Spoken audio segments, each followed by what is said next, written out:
Hello, everybody. Welcome to the Savage Panda podcast, where we talk about all things movies, manga, and anime. And today we are talking about The Flash, specifically a review of The Flash and the box office, and whether or not I think that this iteration of the character will continue going forward. So let's start off with my review of the new Flash movie. I have seen it, and I'm going to be grading it critically based on four categories: the plot, the pacing, the acting, and the visuals. Each of these categories will have 25 points to be awarded to it for a total of 100 points.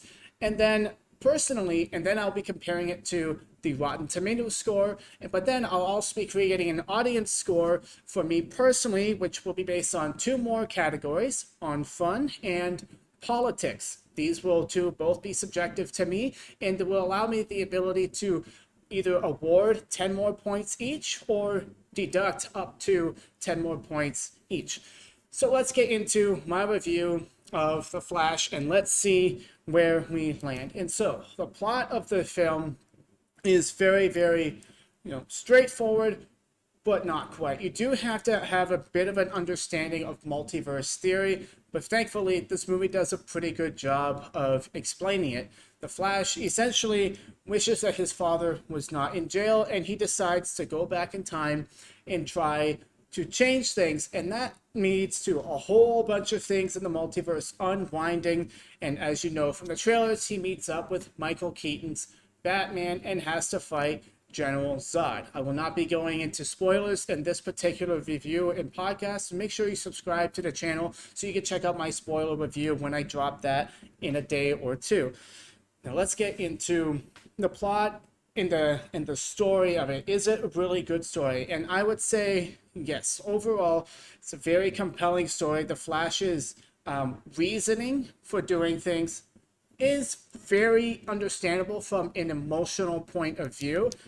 And it's not too far reaching to say that, yes, this is technically stupid for him to do, but he's never done anything like it before. He has no point of reference. The multiverse is still all just theory. And so for him to go and try to make some alterations, it's probably not a big deal, but it turns out that it is. And the story really unfolds in a really nice way, and there's a lot of really positive surprises.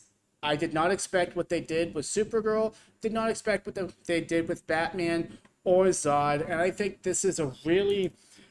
And there was a bit of a twist at the end as well that I saw coming about 5 minutes beforehand, but nevertheless, it's still a very good twist. And so in terms of plot, I would say this is a very robust plot, and it was well thought out and well executed, as we'll see. So I'm going to give this a 20 points out of 25 for the plot. And now pacing and editing. This is where I talk about, does the film drag or go too fast at any point of the film?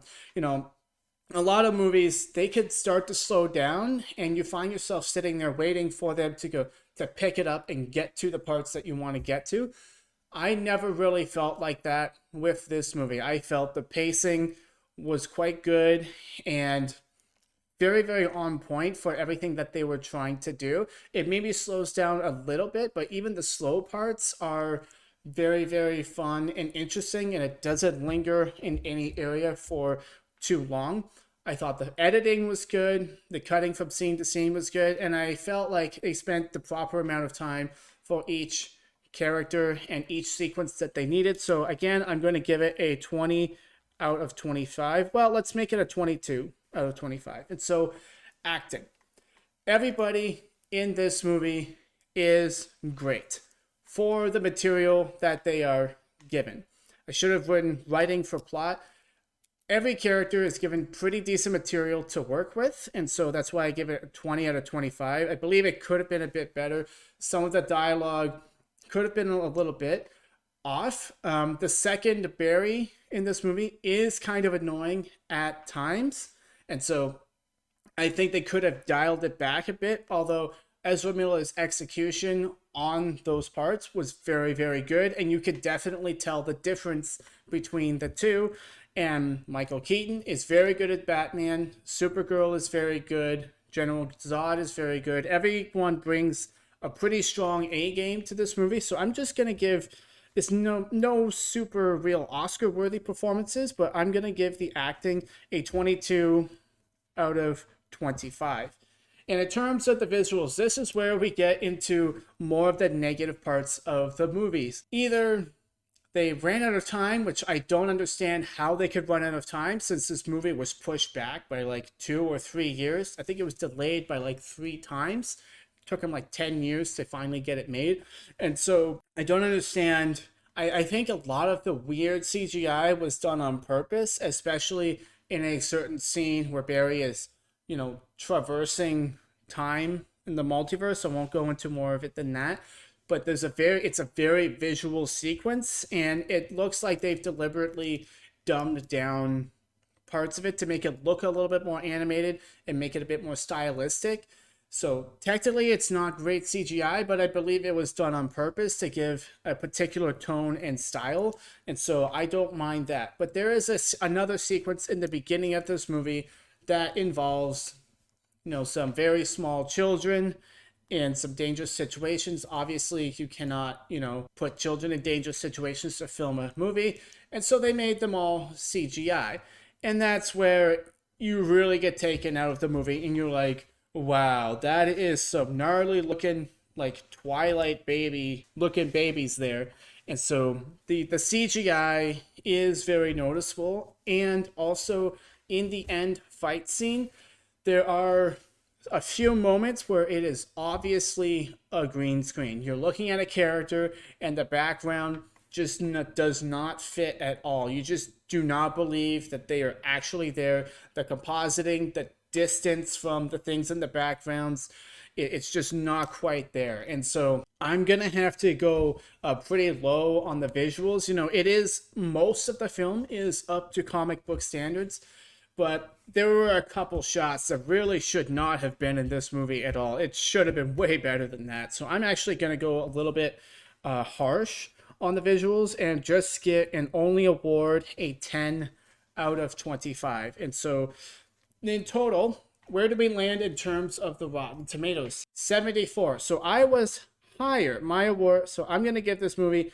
higher than the critic rating. I'm surprised that so many critics dislike this movie. I do not believe that it deserves a 67%. I'd say that I would have anticipated something more in the mid 70s, which is why my review, about 74% in terms of awards for points. Bear in mind that Rotten Tomatoes is not a point system. It's just based on how many critics liked it or disliked it.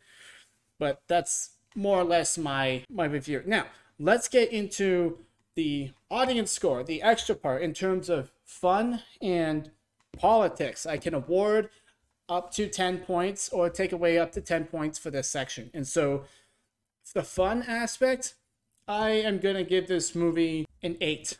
I'm going to give it an 8 because I had a fantastic time watching this movie. I borderline almost cried at the end. There's some very emotional, heartfelt things. The story is very heartfelt, and you really do feel a lot of what Barry is going through. And so for that, I'm going to bump my score personally up to 82, very close to the audience score.